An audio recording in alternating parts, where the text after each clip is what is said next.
नमस्कार, मैं हूं अविनाश और आप देख रहे हैं अनकट। आखिरकार बंगाल चुनाव में वोटिंग के दिन वो हो ही गया जिसकी आशंका पहले से थी। 1 अप्रैल को पश्चिम बंगाल में 30 सीटों पर दूसरे चरण की वोटिंग थी और इस दौरान बंगाल में इतनी हिंसा हुई कि टीएमसी के कार्यकर्ता की हत्या कर दी गई। वहीं ममता बनर्जी के खिलाफ नंदीग्राम से बीजेपी के उम्मीदवार शुवेंदु अधिकारी के साथ ही केशपुर में बीजेपी उम्मीदवार प्रतीश रंजन के काफिले पर हमला हो गया। इस बीच ये भी खबर आई कि बीजेपी के एक कार्यकर्ता ने आत्महत्या कर ली है। आखिर बंगाल चुनाव में क्यों ऐसी हिंसा की आशंका थी और क्या इस हिंसा के जरिए कोई दल चुनाव में जीत दर्ज कर सकता है, आज बात करेंगे इसी मुद्दे पर। अगर बंगाल का राजनीतिक इतिहास देखें तो वहां पर साल 1967 से ही चुनाव में हिंसा की शुरुआत हो गई थी, लेकिन 1972 के चुनाव में बंगाल की हिंसा चरम पर पहुंच गई। उस वक्त बंगाल में राष्ट्रपति शासन था और केंद्र में इंदिरा गांधी के नेतृत्व में कांग्रेस की सरकार थी।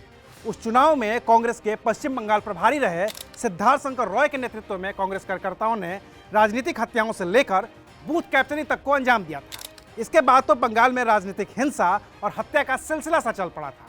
1977 में आपातकाल के बाद जब चुनाव हुए तो बंगाल में सत्ता परिवर्तन हुआ।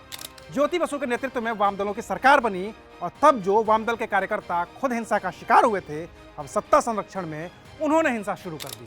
हर चुनाव में अपहरण, आगजनी, बूथ कैप्चरिंग और राजनीतिक कार्यकर्ताओं की हत्या बेहद सामान्य बात हो गई।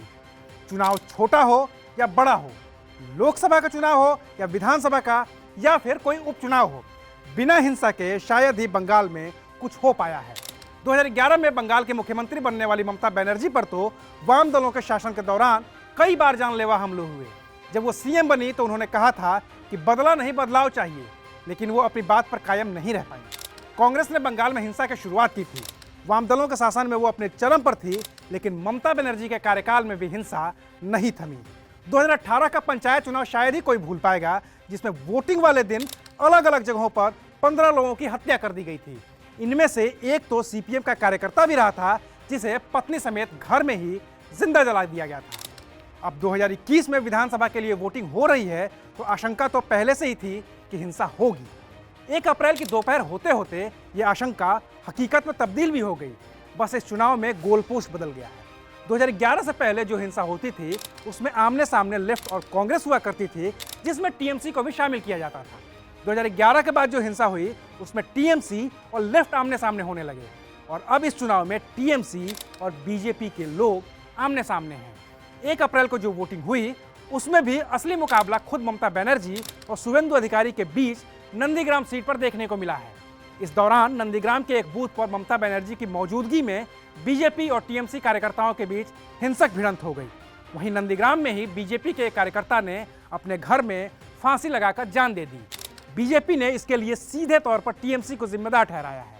वहीं पश्चिमी मिदनापुर जिले के केशपुर में टीएमसी कार्यकर्ता उत्तम डोलई की हत्या कर दी गई है। इसमें टीएमसी ने सीधे तौर पर बीजेपी को जिम्मेदार ठहराया है और ये अभी महज शुरुआत है। अभी बंगाल में 6 चरणों की वोटिंग बची हुई है। करीब 1 महीने का वक्त भी बचा है और इन 1 महीनों में बंगाल में क्या क्या हो सकता है उसका तो सिर्फ अंदाजा ही लगाया जा सकता है। बाकी जाते जाते आपको एक अपडेट जम्मू कश्मीर से भी दे देता हूँ। श्रीनगर के नौगाम में एक आतंकी हमला हुआ है। आतंकियों का निशाना बीजेपी नेता अनवर खान थे। वो तो इस हमले में बच गए हैं क्योंकि वो घर पे नहीं थे, लेकिन उनके एक सुरक्षाकर्मी रमीज राजा शहीद हो गए। शुक्रिया, आप देख रहे थे अनकट।